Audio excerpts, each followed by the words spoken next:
ഞാൻ ഇന്ന് ഒരു ക്ലാസ്സിന് വേണ്ടിയിട്ട് പ്രിപ്പയർ ചെയ്യുന്ന സമയത്ത് എനിക്കൊരു ഐഡിയ വന്നു കേട്ടോ. അപ്പോൾ അത് ഞാൻ ജസ്റ്റ് നിങ്ങളായിട്ടൊന്ന് ഷെയർ ചെയ്യാണ്. ഈ ഹ്യൂമൻ ബ്രെയിൻസ് ഉണ്ടല്ലോ, ശരിക്ക് ഒരു പ്രൊഡക്റ്റോ അല്ലെങ്കിൽ ഒരു സർവീസോ ഒന്നും അല്ല വാങ്ങിക്കുന്നത്. ശരിക്കും അവർ പൈസ കൊടുത്ത് വാങ്ങിക്കുന്നത്, ബ്രെയിന് എപ്പോഴും വാങ്ങിക്കുന്നത് ഫീലിംഗ് ആണ് വാങ്ങിക്കുന്നത്. ഇപ്പം ഞാനൊരു ഉദാഹരണം പറയുകയാണെങ്കിൽ, നിങ്ങളൊരു പേന വാങ്ങിക്കാൻ വേണ്ടി കടയിൽ പോയി.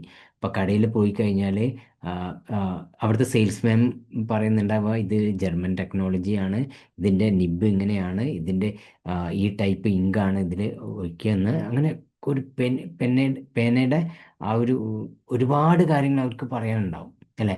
അത് മെയ്ഡ് ഇൻ എന്നതാണ്, അങ്ങനെയാണ് ഇങ്ങനെയാണ് എന്നൊക്കെ പറഞ്ഞിട്ട് കുറേ കാര്യങ്ങൾ പറയാനുണ്ടാവും.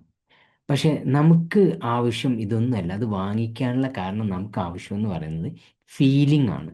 അതായത് ആ, നമ്മളോട് ഒരു സെയിൽസ്മാൻ പറയുകയാണ്, നിങ്ങൾ ഈ പേന കൊണ്ട് നിങ്ങൾ എക്സാം എഴുതുന്ന സമയത്ത് നിങ്ങൾ ഇതിലെ ഇങ്ക് സ്പ്രെഡ് ആവുന്നില്ല, വളരെ ക്ലിയർ ആയിട്ട് നിങ്ങൾക്ക് എഴുതാൻ പറ്റും.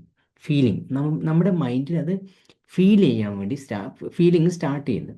ആ, അതേപോലെ തന്നെ നിങ്ങൾ എഴുതുന്ന സമയത്ത് നിങ്ങളുടെ കൈ വേദനിക്കുന്നില്ല.